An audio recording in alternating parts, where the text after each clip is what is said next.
Fez, I'm not dancing. That's all there is to it. What?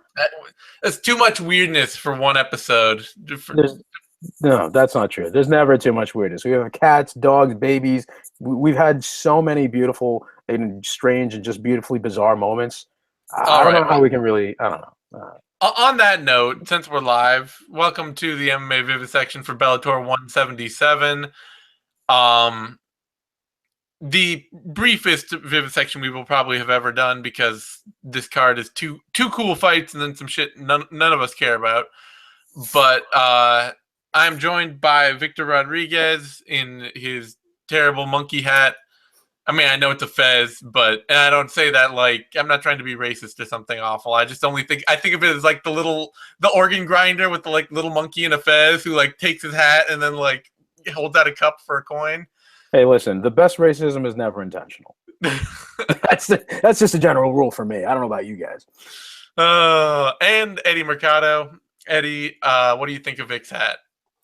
I think it is the best thing I've ever seen Vic do ever of all time is wear this hat. I'm gonna buy you guys fezzes. That's what we need to do. We're gonna all wear the fez as we do this, and just like makes anyone who isn't familiar with this will think we joined a fucking cult.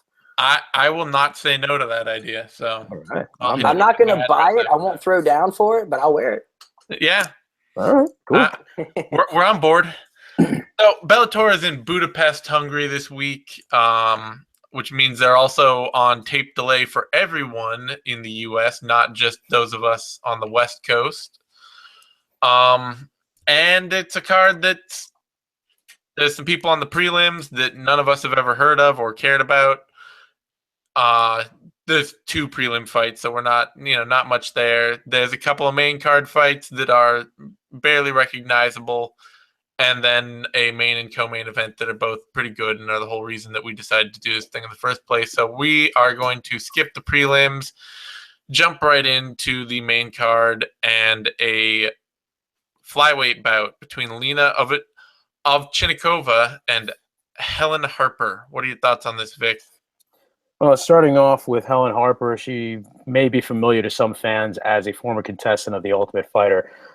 She did have a professional loss in 2013 to Courtney Casey, beat Amy Montenegro, who we saw in Invicta recently on The Ultimate Fighter, but then lost in the subsequent round to Lanchana Green. Harper has a pretty general style. It seems like she looks like she started out striking and kind of made her way to more of an open all-around type of game. I mean, I don't really see anything that shines too much. Pretty decent with her positional control when it comes to grappling. Very basic with her striking, but at least she's smart enough to dodge situations, to keep herself out of trouble and not get hurt too much on the feet, when she's facing someone who's a much better striker. You contrast that with Lena Ovchinnikova, who was mostly a kickboxer. She's 11-4 in MMA. Looks great on paper, right? But there's a couple of things that we need to note here. Number one, she does have losses to Joanne Calderwood, which is not a shame. Sonia Susovic, who we saw in Super Fight League in a fight that was okay-ish, and a fight against Rebecca Ruth in Bellator, in which it seems like the idea of that fight was to elevate Lena for American fans, but Ruth used her hard-nosed wrestling to turn that around. I guess she didn't get the memo. She did have that win against Carla Benitez, a very stable and established veteran not too long ago in Bellator. I do want to say one thing. That record looks a lot better than it really is until you actually look at who she's fought. Evgenia Kostiva, 0-4. Ludmila Pilpak, 2-5. Then there's another 0-2, 0-1. Olga Pivuska, who she beat twice, went 0-2, 0-1, 0-1. Now listen, I get it. I know that the pool is sometimes a little shallow, especially certain pockets of the world. I just don't think that she is as complete or as good a fighter as Bellator would like her to be. She's very marketable. She is a good fighter. I just don't think she's on that level, really. And I think Helen Harper has trained with better people, fought better opposition thus far. I mean, Calderwood definitely would be better than a lot of the fighters that Harper's already faced, but I'm going to go with Harper on this one. Ovchinnikova is going to look pretty good for the opening minutes, and then Harper's going to turn the tide, control, grapple, and then establish dominance. What would it change your pick at all to know that Harper is 5 inches shorter than Ovchinnikova? No. All right. Eddie, thoughts? Not too much care going on in this fight. Ovchinnikova turned out to be somewhat of a dud. She was really hyped up and kind of fell flat.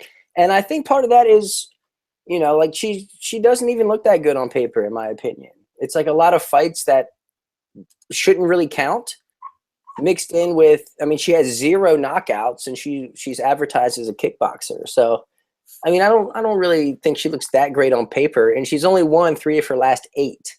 So I'm not high on her in the least bit. But I think this is a favorable matchup for her. I think she definitely has the edge in the striking. Even if her strikes aren't exactly stinging anybody, I think she will at least be landing more frequently than Harper would be. And I think Harper's just going to try to clinch with her. And so she's going to eat punches as she's trying to engage into the clinch. And Ovchinnikova is going to be comfortable just to keep moving backwards and throwing out some straight punches. And then when it gets into the clinch, it's probably going to stall out and not too much is going to go on. So I'm going to pick Ovchinnikova for the decision win, just based off of picking up points in between the grappling exchanges. Ovchinnikova is the favorite, opening at -170, and Harper, the underdog, opening at +130. Those odds are okay, but I wouldn't trust Ovchinnikova. Yeah, I wouldn't even touch the fight in general. It just seems like it could be any kind of shit show. That's exactly what I was thinking. Yeah. And that brings us now to a featherweight bout. Adam Borics, or Borics, I don't know how to pronounce that. Yeah, that's right. Yeah, Borics. Versus Anthony Taylor. It's Hungarian, so I'm always a little, Mm-hmm. You haven't brushed on your Hungarian dialect yet. Yeah, no, I haven't. Anyway, Eddie, what's your thought on this?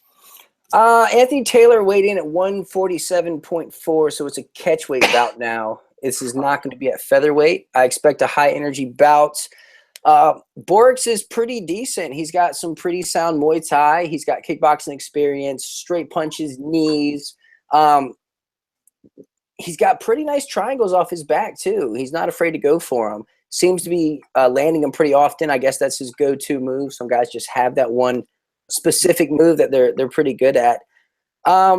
His phase shifting is a little questionable, how he transitions to everything. And he stands really tall. You'll see that with kickboxers. They stand super tall, and his footwork is non-existent sometimes. Sometimes he just stands completely still. And, I just can't vibe with that, to be quite honest. So Anthony Taylor, 1-2 in Bellator, not exceptionally great, but super athletic, those wild punches.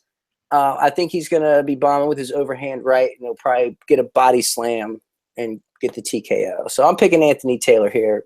TKO. Anthony Taylor was also, should be noted, let's see, 1, 2, 3, 4, 5, 6, 7, 4 and 7 as an amateur.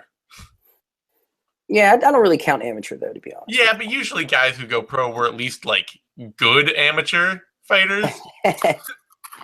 Well, you got to look at it from his perspective. He's like, well, I've lost 4 in a row. I think it's time to turn pro. More than 4. How many did you lose? 5. 5 in a row. Time to turn. It's time to turn pro then. Time to start getting paid if I'm getting my ass beat.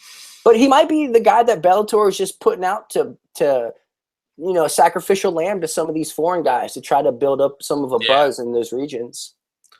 All right, what's your thought on it, Vic? Are you any higher on Borics here?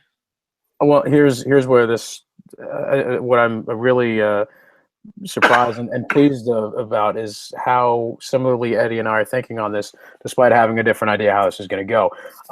Taylor is 1-2 as a professional. I have him as 5-7 as an amateur. I don't know. You guys might be right. Both of his professional wins are submission losses.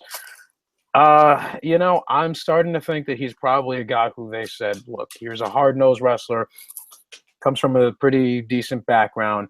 Maybe we can have him against some of these foreign guys who come from places where wrestling is maybe not their forte, and give it something of a test, see how things work out. If he wins, good. We have another homegrown talent. Pardon me. We're all coughing today. Or if not, then we'll see what else we can have done with him. Now, Borics, 9-0 as a professional, 4 submissions, 1 TKO. Kind of a, lanky dude, really big on using his athleticism and very dynamic striking.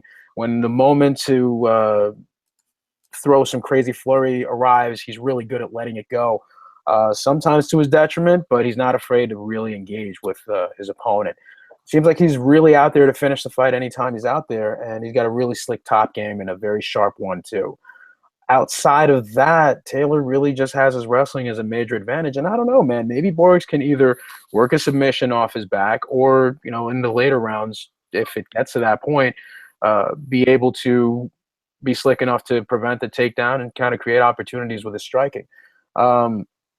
I really do think Taylor's going to probably be able to get those initial takedowns, but as the fight goes on, I think Borics is going to be able to not only defend himself well off his back, but just take over from there on in, probably finish him by submission later on in the fight. So I'm going to go with Borics on this one. All right, odds makers agree with you. Borics opening at -380. Taylor opening at +260. I don't know that it's like that's probably wide, all things considered. This is damn near regional MMA, so there's no point in even looking at it. To be honest. I wouldn't put any money on that shit. I just don't. Especially for guys too like Borics who are coming off of the, he's fought a lot in like Croatia and Serbia and or Czech Republic, it looks like, and some of Hungary as well. And those regional scenes are really, really underdeveloped. So yeah, you could argue that he's essentially coming into this fight 0-1 or 0-0, having never fought anyone before. That's fair. That brings us. Oh yeah, and that brings me to Vic. You had something you had some notes you wanted to say before we got into the just minor stuff here. We do have another Bellator event next week. It's going to be Strauss versus Pitbull 4. I mean, they're not afraid to make that happen. I don't know what that says. There is another fight card associated with the one we're discussing now. Bellator does have a kickboxing event, as we mentioned off air. Gabriel Vargas on it, Joe Schilling's on it. Some pretty exciting stuff happening there. I guess that's kind of what they're doing with the European events, like in Italy and Ireland. They're hitching the kickboxing component to be able to placate the local fans. A bunch of other MMA that's happening this weekend. King of the Cage, CES, Valor, EFN, Road, LFA, Shamrock, Victory. There's so much MMA, you'll be tired of watching MMA. ACB, Victory, and finally Ryzen, which is probably the card that I would have liked to be discussing more than this one right now. No offense to any of the fighters that are on it. A lot of craziness on that one. Tatsuya Kawajiri versus Anthony Burchak in the main event. I tweeted some of the other fights and some of the other talents that are going to be on it earlier. We'll probably be discussing that later on online. So keep your eyes out for that. That's what we got. All right. On that note, let's get to our co-main event here. And first really strong fight of the night, John Teixeira versus Daniel Vichel. And Eddie, what are your thoughts on this fight? I'm excited for this. This is the fight I'm looking forward to the most out of this entire card. Both legit guys who are trying to make a claim to fight next for the title. Man, this is interesting. Teixeira, both of them have deceptive records, I feel like. Daniel Weichel, 38-9, but he's won 10 of his last 11. So, he's had a resurgence. A lot of those losses were earlier in his career. I don't really hold those against him. So, yeah, 10 of his last 11, and that's dating back to 2012. And 2012 was the last time Teixeira lost. And he's 21-1-2. But I feel like Teixeira is more like 9-1-1. Like, I don't really credit a lot of his earlier wins. Like, it's not how many fights you had, it's who you fought. You know what I mean? Like, it's more impressive for me to see someone like Kung Lee, who's 9-3, but everybody on there is pretty much a name. Like, you know who they are. And so I don't get too hyped over this 21-1 record of his. So I don't really think he's as experienced as he comes off. But man, he throws some heat. He throws so much heat. and his leg kicks are super heavy, and Weichel really has an issue with checking leg kicks. He's more the type to reach down and try to catch it than he is to check it. And that could really get him in some trouble here. Teixeira, his strikes are so powerful, but he's so off balance when he throws them that I really think that Daniel Weichel is going to see them coming a mile away. And I think if he's able to mix in at least the threat of a takedown, even if he doesn't get it, I think he's gonna definitely back up Teixeira and just kind of pick him apart a little bit. And I think he's gonna pick up the split decision. I think it's gonna be close, but I just don't trust Teixeira to land the big shot because Weichel is so hard to hit. It's like, yeah, Pitbull knocked him out, but that was because he was overzealous going in for the kill himself. But on average, Weichel is pretty hard to hit. So I'm going to pick Weichel here. I think he's been fighting the better competition. I think he's more defensively sound. And Teixeira looked great against Justin Lawrence in his last performance, but he still has some more to prove to me. So picking Daniel Weichel split decision.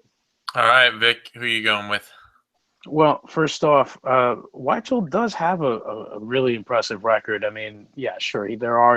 Both of them can be pretty much labeled as guilty for fighting opposition that certainly isn't world class early in their careers. But then, you look at how they've developed as fighters, and we've noted this before, not everybody develops at the same rate. Some fighters need some of those early fights in order to get ahead and really sort of come into their own as fighters. So I love this matchup really more than the main event itself, and I really do like that main event.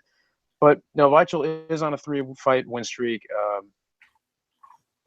Some of the losses that he had earlier, you can't really hold against him. He's got losses to Thiago Tavares back in 2006 by guillotine, Paul Daly by knockout in 2007, Dan Hardy by elbow TKO in 2008, and that last loss that he has was to Patricio Pitbull.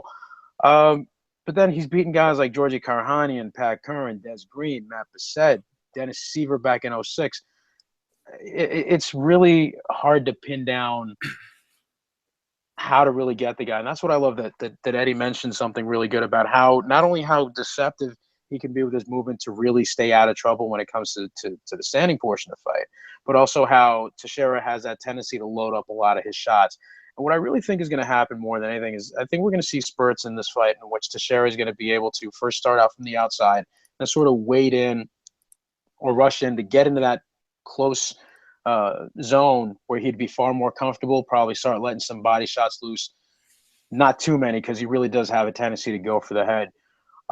Teixeira's got 10 submissions, 1 knockout, 3 TKOs, 6 wins in a row. His only loss on his record is to Hugo Viana, who you might remember from The Ultimate Fighter Brazil's Wolverine, who got absolutely posterized by TJ Dillashaw on his way out of the UFC. I mean, he's beaten some of the guys that aren't as big as some of the names on Vichel's resume. He did beat Scott Cleave, Glaristone Santos, and ultimately Justin Lawrence. But, man, I don't know. I'm going to guess that Vichel, not just by name value, but by his resume and by how good he is, should be the favorite. But I think I'm going to go with Teixeira with the upset here. I think that he's going to be able to do the kind of damage that will eventually win him at least 2 rounds and get him the win here. All right. Vichel is the favorite, opening at minus 165 and out to minus 177. He's pretty quickly. It seems like he's kind of opening those odds a little bit wider. Teixeira, the underdog, plus 125, now plus 140. So a little movement on that too.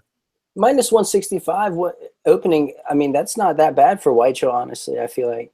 Yeah. Like he's definitely credible. He's consistent. He's not known to just lose. But neither is Teixeira.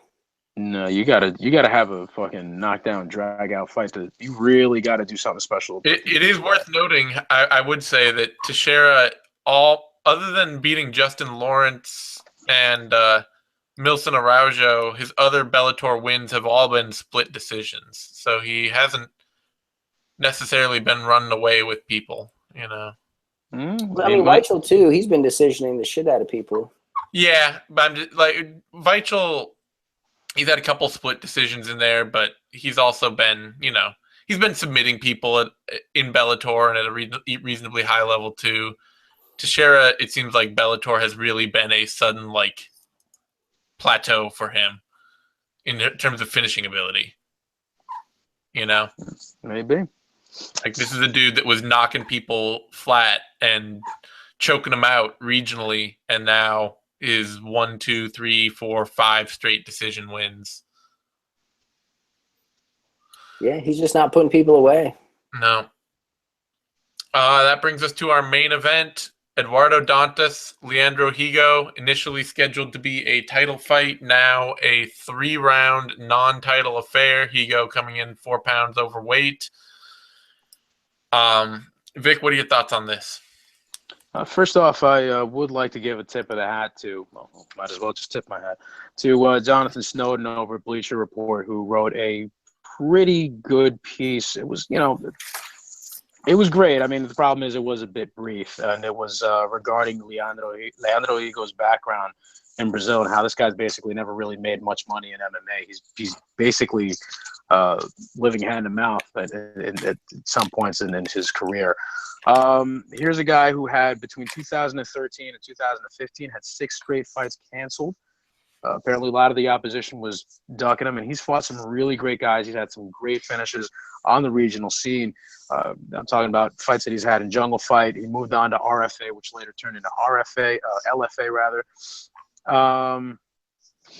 I mean, here's the run that he had in RFA I mentioned because that was his most notable, and that's where he beat guys that were certainly on a higher level than the names he was facing on the Brazilian scene. He ended up beating Terrion Ware, Joey Miola, Steven Peterson, and Melvin Bloomer. Now, those names might not sound like much to someone who wasn't very familiar with the regional scene, but if you actually watch those fights, you kind of see why this guy really has not been given a fair shake in this game. And with a record of 17-2, yes, he fought some guys at the beginning that were not very good. That really is more the fault of the Brazilian regional scene being in disarray than anything else.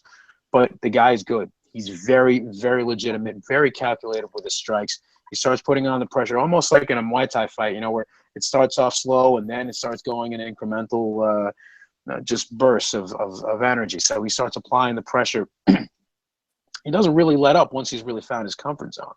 Dantas has a less organized style. I mean, he's really good with his striking. He's very quick to latch on to anything to get a submission, especially when it comes to chokes. He's really good at trying to get that in. But Higgo just seems to have far more of a dynamic athleticism that he brings to the table. It just, I don't really see how Dantas should be the favorite in this one. I mean, I'm not under any illusions. He's fought and beaten, even though he's lost to some of the guys. Or rather, some of the guys that Dantas has beaten are better than some of the guys that Higgo has actually, lost to. But even with that, I kind of feel like Higgo's got something special coming on here. His striking is far more polished these days. His overall MMA game is a hell of a lot better, and he just really seems like he's got the style that'll be able to fluster Dantas. So I'm going to go with that, and I think his jiu-jitsu game, his top game, is going to be a hell of a lot more controlling than what Dantas has seen in recent years. So I'm going to go with Higgo on this one for the upset. All right. Eddie, what are your thoughts? I think that it's dangerous for an organization to bring in a relatively unknown guy to face your champion. I think that's a dangerous move on Bellator's part. Luckily, he missed weight, so even if Higgo wins, it doesn't count, so to speak. Higgo wins. That'll just be pretty typical for Eduardo Dantas, who has not really had a dominant – who hasn't been the dominant champ he was supposed to be ever since winning the belt from Zach Makovsky and getting knocked out by Tyson Nam. Yeah, that was wild. He got put out cold in that one too. But Higgo is the illegitimate love child of Patricio Pitbull and Diego Brandao. I am convinced of this. I mean, he looks just like one of the Pitbull brothers out there with his striking. But I mean, Vic, you said that he kind of starts slow and speeds it up. I kind of feel like it's the other way around. Like he looks really sharp in the first round, and then as the fight goes on, his technique starts to escape him. Well, that was in terms of pressure, but yes. Okay, sorry. But yeah, I mean, he fought Steve Patterson, LFA, the unification title. And in the fourth round, there were times where he was dropping his hands to his side and just looked so gassed. And you can't do that with Dantas, who can look sharp throughout 5 rounds. But this isn't a 5-round fight anymore. So that kind of changes a lot, actually. I think Higo does way better in a 3-round fight than he would a 5-round fight against Dantas. And I expect Higo to maybe even take this first round coming out super aggressive. But I think Dantas, I mean, he is so polished on the feet. I mean, he is so polished on his feet.